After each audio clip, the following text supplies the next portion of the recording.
Praise the Lord. सभी को जय मसीह की।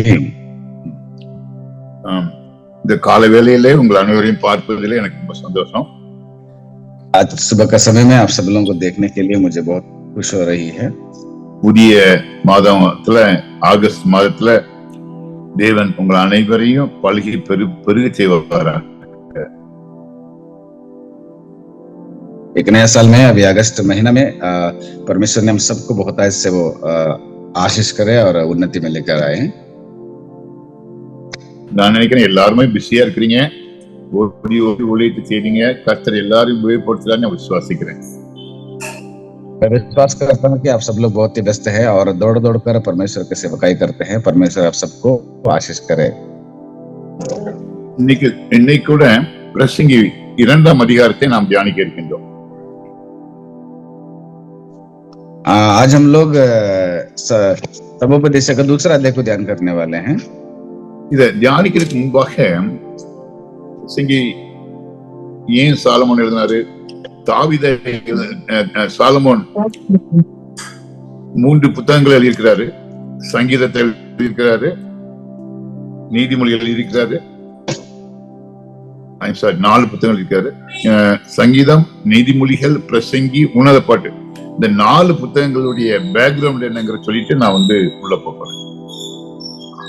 तो सुलेमान ने अपने जीवन में 4 किताबों को लिखते हैं और ये 4 किताबों को बारे में मैं बताकर ही मैं आगे निकल जाऊंगा। சங்கீதத்துல நிறைய எழுதல, ஒரு சில சங்கீதங்கள் எழுதியிருக்கிறாரு, நீங்க தேடி கண்டுபிடிங்க। और भजन संहिता में भी उन्होंने बहुत सारे भजन संहिता को लिखे हैं, लेकिन सब तो नहीं लिखे हैं, कुछ ही उसमें भजन संहिता को लिखे हैं। நீதிமொழிகளை ஜாஸ்தி எழுதியிருக்கிறாரு, 3 பேர் எழுதியிருப்பாங்க, அதுல 3 பேர்ல இவரு ஒருத்தர்। नीति वचन में बहुत सारे वचनों को वो लिखे हैं और उसमें से सोलोमन ज्यादा लिखा है। பிரசங்கி முழுமையாக எழுதியிருக்கிறார், सबोपदेशक को संपूर्ण रीति से वही लिखे हैं। உன்னத பாட்டு முழுமையாக எழுதியிருக்கிறார் और क्या बोलते हैं, श्रेष्ठ गीत भी वो सभी सुलेमान ही लिखा है। அப்போ சங்கீதத்துக்கும் நீதிமொழிகளுக்கும் பிரசங்கிக்கும் உன்னத பாட்டுக்கும் 4க்கும் உள்ள வித்தியாசங்கள் முதலில் நாம் தெரிந்து கொள்ள வேண்டும்। लिखेगा भजन संहिता में हो, नीति वचन में हो, सबोपदेशक में हो और श्रेष्ठ गीत में, चारों किताब के लिए क्या क्या अंतर है उसको हम पहले समझना जरूरत है। சாலமோனுடைய வாழ்க்கையில ரொம்ப முக்கியமாக கருதப்படுறது அவர் தெய்வீக ஞானம், தேவனிடத்தில் ஞானத்தை கிஃப்டாக பெற்றுக்கொண்டார்। सुलेमान का जीवन में एक चीज बहुत जरूरत है ध्यान लगाने के लिए कि परमेश्वर ईश्वरीय ज्ञान, यानी कि परमेश्वर के द्वारा ही वो ज्ञान को प्राप्त किए थे। ஆகையினாலே அவர் இப்படி 4 புத்தகங்களை எழுதுவதற்கு தேவன் தயவு செய்தார்। इसलिए सालोमन ने 4 किताबों को लिखने के लिए मदद किए थे परमेश्वर ने।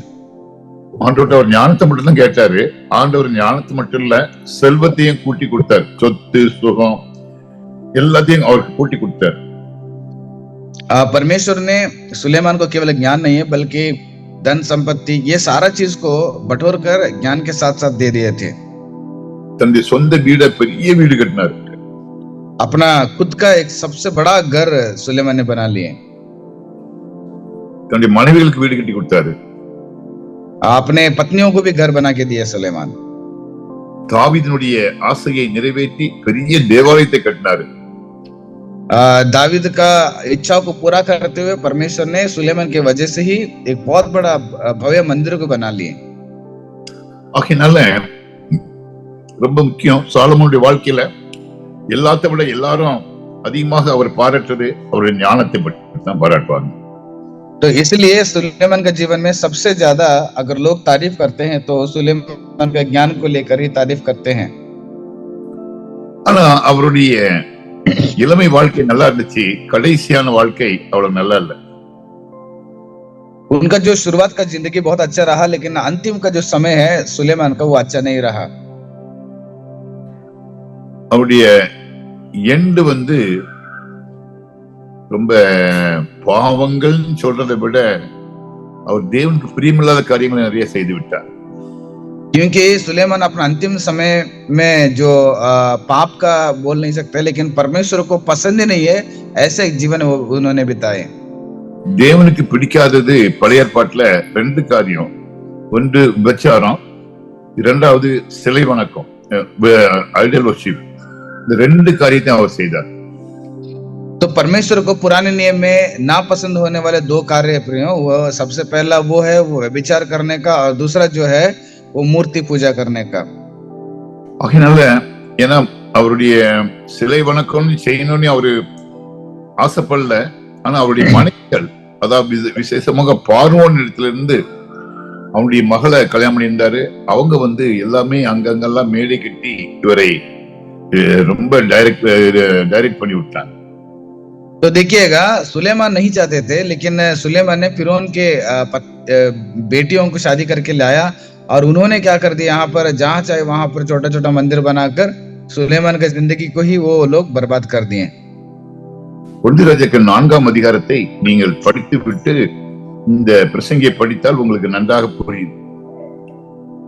पहला राजाओं का 4 अध्याय को पढ़ के अगर आप लोग उस सुबेदेश का दूसरा अध्याय पढ़ते हैं तो आपको बहुत अच्छे से समझ में आ जाती है. ஏனென்றால் 4ஆம் அதிகாரத்தில் பார்க்கும் பொழுது அவர் கொஞ்சம் பாத்திரலாமே. நான் என்னுடைய தயவு 1 ராஜாக்களுடைய புத்தகம் 4ஆம் அதிகாரத்தை தயவு செய்து கொடுத்திருக்குங்க. पहले राजाओं का 4 अध्याय को मेरे साथ निकाल लीजिएगा. அந்த இதுல அவருடைய எப்படி 4ஆம் அதிகாரம் 22 23 வசனம் படிங்க. तो 4 अध्याय का 22वां पद से लेकर हम पढ़ेंगे, 22 और 23वां पद को पढ़ेंगे. 1 मिनट रुकिएगा.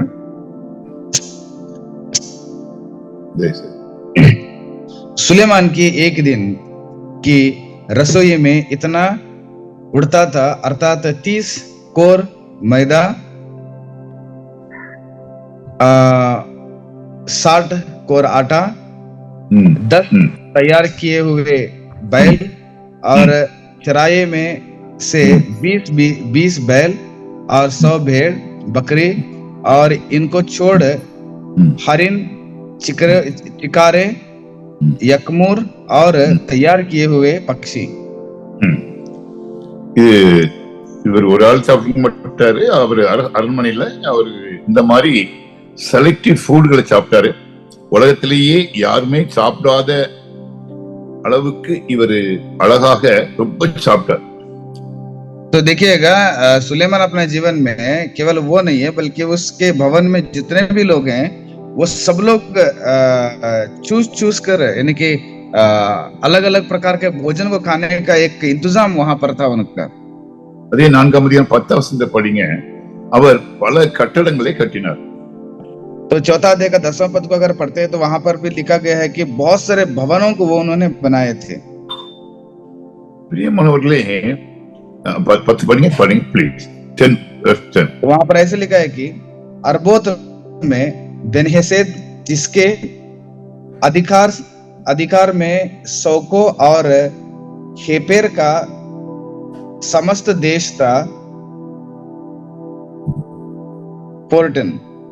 சரி, இப்ப நமக்கு அவரை பற்றி கொஞ்சம் தெரியும், சாலமோன் பற்றி நமக்கு கொஞ்சம் தெரியும். तो सुलेमान के बारे में हमको थोड़ा सा पता चल गया. அவரு ஒரு பெரிய ஒரு மகாராஜா மாதிரி வாழ்ந்துருக்கிறாருன்னு வச்சுக்கோங்களேன். एक सबसे बड़ा एक महाराजा के जैसे वो जी रहा है, मान लीजिएगा. ஆயிரக்கணக்கான வேலைக்காரங்க, हजारों के हिसाब से बहुत सारे नौकर लोग हैं उनके पास, ஆயிரக்கணக்கான மனைவிகள், हजारों के हिसाब से उनको पत्नियां भी हैं, ஆயிரக்கணக்கான बिल्डिंग्स, हजारों के हिसाब से उनको घर बिल्डिंग्स है, பெரிய தோட்டம், एक सबसे बड़ा एक बगीचा उसके पास है.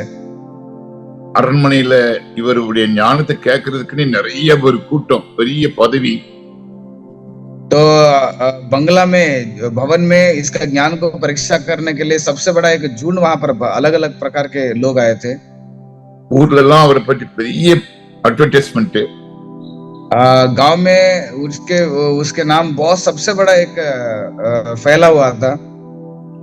எல்லாத்துக்கும் மேல இவருக்கும் தேவனுக்கும் இந்த முதல் இவருடைய வாழ்க்கையில் முதல் கட்டத்துல தேவனோடு கூட ரொம்ப உறவு வைத்திருந்தாரு.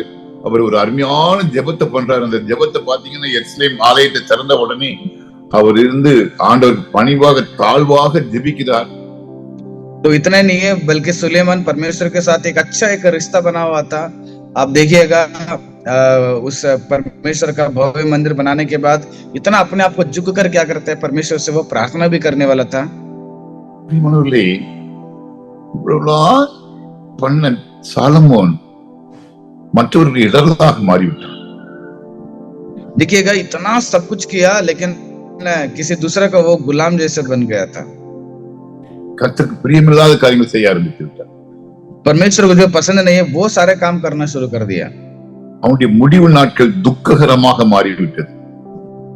उसका जो अंतिम समय था वो बहुत भयंकर दुख का दिन बदल गया। ஏன் தெரியுமா? क्यों पता है? பெண்கள் தான் வாழ்க்கையை கெடுத்துட்டாங்கன்னு போட்டிருக்கோம். वो उनके जो औरतें हैं वही उनका जिंदगी को बर्बाद कर दिए करके जिक्र किया गया है। ஸ்திரீகளால் அவன் கட்டளிந்தான். अन्य स्त्रियां उनकी वजह से ये बिगड़ गया। பைபிள்ல ரெண்டு பேரு சாலமோன் சிம்சோன், இந்த ரெண்டு பேரும் ஒரே மாதிரி லைஃப்ல இருந்திருப்பாங்க. देखिएगा बाइबल में दो लोग हैं, एक सुलेमान और दूसरा सिमसोन। ये दोनों जो है इनका दोनों की जिंदगी बहुत अच्छी बराबर है। ரெண்டு பேரும் தேவனால் அழைப்பு பெற்றவர்கள், ஆனா அவங்க அழைப்பை அவர்கள் காத்து கொள்ள முடியாதவர்கள்। ये दोनों लोग परमेश्वर के द्वारा ही बुलाए गए लोग थे, लेकिन उसका जो बुलाहट को वो बचा नहीं पाए। அட்லீஸ்ட் சிம்சோன் தப்பிச்சிட்டான்। கடைசி நேரத்துல அவன் ஆண்டவர் நோய் கூப்பிட்டான், இந்த அவன் பில்டிங் எல்லாம் உடைக்க போற நேரத்துல। அப்ப ஆண்டவர் அவனுடைய ஜெபத்துக்கு பதில் கொடுத்தார்। लेकिन आखिरी समय में जो है सिमसोन परमेश्वर को पुकार लिया, क्योंकि वहां पर बांध दिया गया था। पुकारे और वो खंबाओं को उखाड़ने के लिए परमेश्वर ने सामर्थ दिए। அவனுடைய முடிகள் கூட திருப்பி வளர ஆரம்பித்தது என்று வேதம் சொல்கிறது। उसका जो बाल उसका जो निकाला गया था वो धीरे धीरे क्या होने लगा, बढ़ने लगा करके बाइबल बताती है। அவன் வந்து மோட்சத்துக்கு போயிருப்பான்னு எல்லாரும் சொல்றாங்க। इसलिए बहुत सारे लोग बोलते हैं वो एक आनंद जीवन में चला जाता होगा बोलकर। ஆனா சாலமோன் மோட்சத்துக்கு போகல।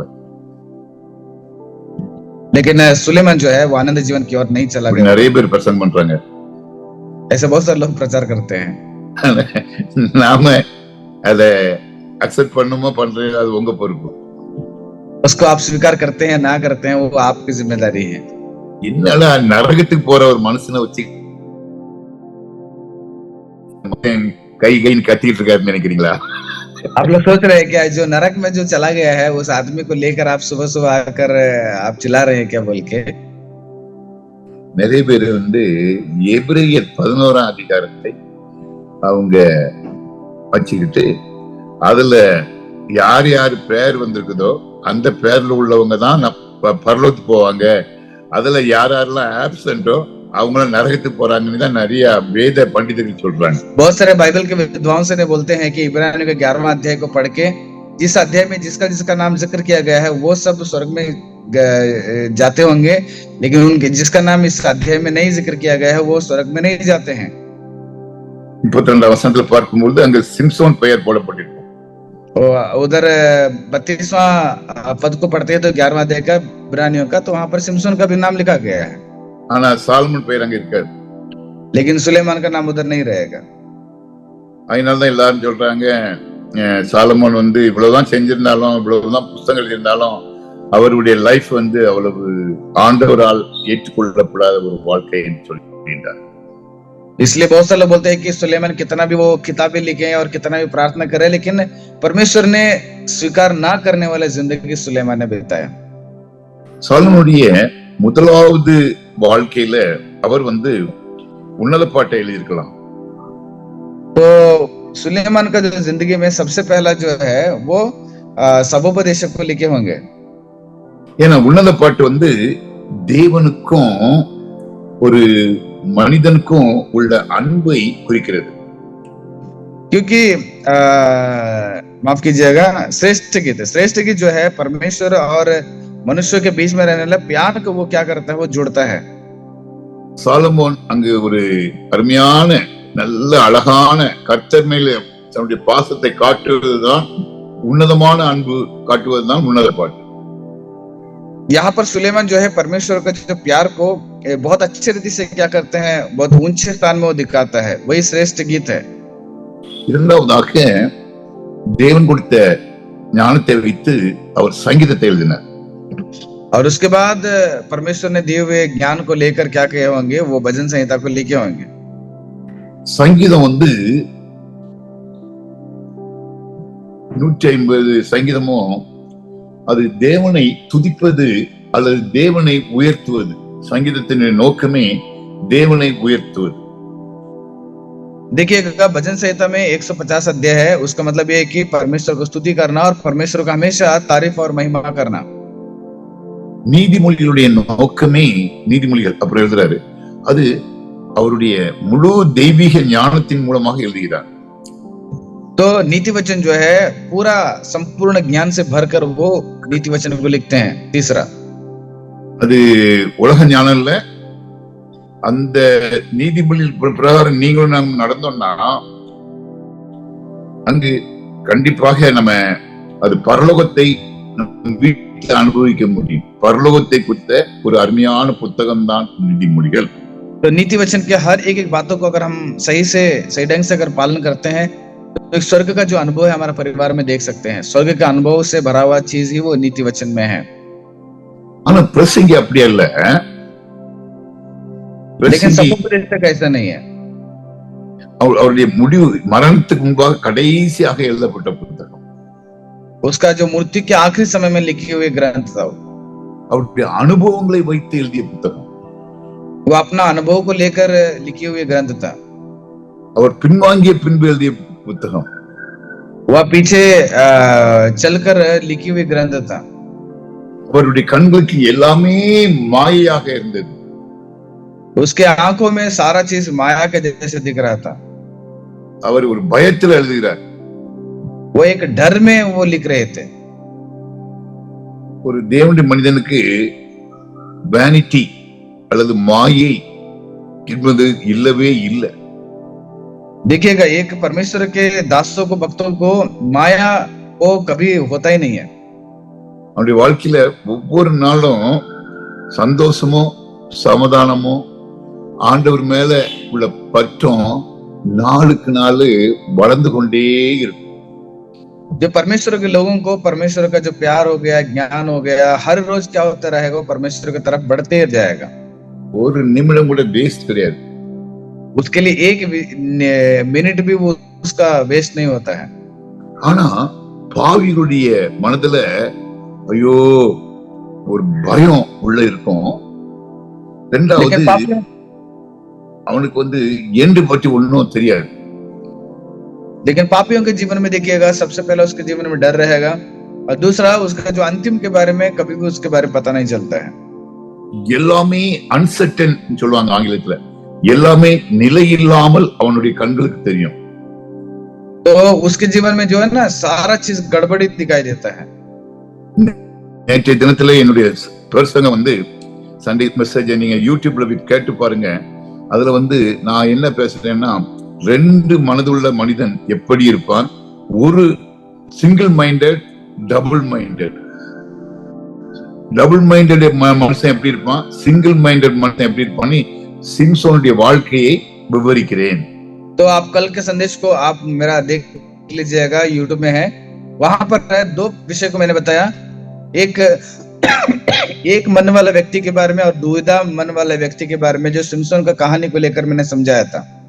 सालोमोन डबल माइंडेड. सुलेमान जो है वो दुविधा में रहने वाला, दिमाग वाला. उलगत्ते अनुभविकनो, देवने अनुभविकनो.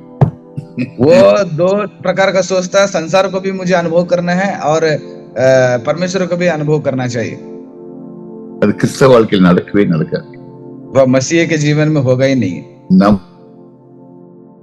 நமக்கு பிடிக்காது. அப்போ அவனை வெறுக்க ஆரம்பிப்போம். तो 15 साल, अगर वही बच्चा अगर 15 साल का हो जाता है, अगर उसको अंदर बुराई आदतें शुरू हो जाता है, जैसे मान के चलने एक लड़की के साथ अगर उसका चक्कर चलता है, तो वो चीज हमको पता चल जाता है, तो हम हमारे बच्चे को तिरस्कार करना शुरू करते हैं। அப்புறம் அவன் ஒரு 2 வருஷத்துல மனம் திரும்பிட்டான்னு வச்சுக்கிடுங்க, அப்புறம் ஓகே இப்படிதான் उलகம், அவனை நம்ம ஏற்றுக்கொள்வோம். तो उसके बाद अगर 2 साल के बाद अगर वो मन फिरा लेता है, वो अपना बुराई को छोड़कर बदल जाता है, तो हम फिर उसको बेटा को स्वीकार करते हैं, चलो ये दुनिया ही ऐसे है, तो ये मन फिरा लिया करके फिर उसको स्वीकार என்னுடைய करते हैं। பிள்ளை என்னுடைய பிள்ளை என்னுடைய பிள்ளை ये मेरा बच्चा है, ये मेरा बच्चा है करके। அதே போலதான் இந்த இதுல அவர் ஒரு நல்ல வாழ்க்கையை வாழ வேண்டும் என்றால் என்னென்ன வழி என்பதை அவரே சொல்லிக் கொடுக்கிறார். तो यहाँ पर भी ये दूसरा अध्याय में क्या क्या एक अच्छे जीवन के लिए जरूरत पड़ता है करके वो खुद लिखता है। முதல் 3 வசனங்கள்ல அவர் எப்படிலாம் லைஃபை என்ஜாய் பண்ணாருன்னு அவர் சொல்றாரு. तो पहला 3 पदों को देखिएगा, वो अपने जीवन में कैसे कैसे मनोरंजन किया, वो उसके बारे में लिखा गया है। 3 வருஷம் பாருங்க, மதுபானத்தினால் சீராட்டி கொண்டிருந்தார். तो वहां पर तीसरा पद में अगर देखते हैं तो दाक मधु पीने से किस प्रकार पहलू और कैसे मूर्खता को थामे रहो। லைஃபை என்ஜாய் பண்றாரு, बहुत ही एंजॉय कर रहा अपना जीवन को। ரெண்டாவது அதே இதுல 2வது பகுதியை பாருங்க, 7ஆம் வசனம் பாருங்க, சம்பாதிக்கிறாரு, வீட்டை சம்பாதிக்கிறாரு, வாத்தியங்களை சம்பாதிக்கிறாரு, வேலைகளை செய்யறாரு, பெரிய பெரிய சம்பாத்தியம் பண்றாரு, பெரிய எம்ப்ளாய்மெண்ட். और दूसरा चीज उसी में देखिए 7वां पद में, उसने बहुत सारा चीज को क्या करने लगा, कमाने लगा, जैसे घर हो गया, धन संपत्ति हो गया, ये सारा चीज को वो क्या करने लगा, कमाने लगा। அப்ப லைஃபை விட்டு நிறைய டேஸ்ட் பண்ணிட்டாரு, அவர் எப்படி லைஃப் எப்படி இருக்குன்னு தெரியும் அவருக்கு உலகத்துல. इसलिए जिंदगी को बहुत अच्छे से चख लिए, संसार में जीवन कैसे रहेगा वो जान लिया। அப்புறம் 11ஆம் வசனம் சொல்றாரு, எல்லாம் வேஸ்ட், சூரியன் கீழே பலன் ஒன்றும் இல்லை அப்படின்னு சொல்லிடுறாரு, 0 அப்படின்னு 11th verseல. तो उसके बाद 11 पद को देखिएगा, वो आते आते बोल देता है कि कुछ नहीं है, सारा व्यर्थ है, जो सूरज के नीचे चलने वाले सारा काम सारा चीज जो है व्यर्थ है करके बोलता है वो।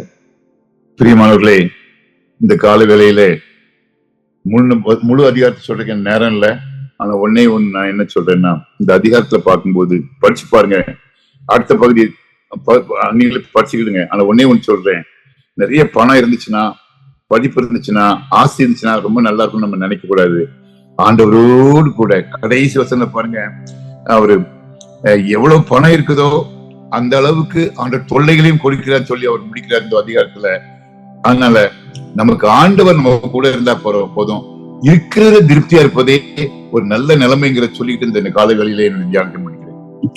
तो देखिएगा यहाँ पर हमारे पास अगर पढ़ाई रहता है, धन दौलत रहता है, पैसा रहता है, तो हमारा जीवन अच्छा रह करके हम सोचते हैं, वो गलत है। अब देखिएगा यहाँ पर जितना हमारे पास पैसा रहेगा उतना हमारे जीवन में बीमारियां भी रहेगा करके सुलेमान खुद इस अध्याय में लिखता है। तो इसलिए हमारे जीवन में जो हमारे पास है उसी में तृप्ति से संतुष्टि से जीवन बिताना हमारे लिए बहुत अच्छा है। கடைசி அதிகாரம் கடைசி வசனத்தை என்னோட கூட சேர்ந்து எல்லாரும் படிக்கலாம். तो सबोपदेशक का आखिरी अध्याय का आखिरी पद को सब लोग मेरे साथ निकालिएगा, 12वां अध्याय का आखिरी पद को,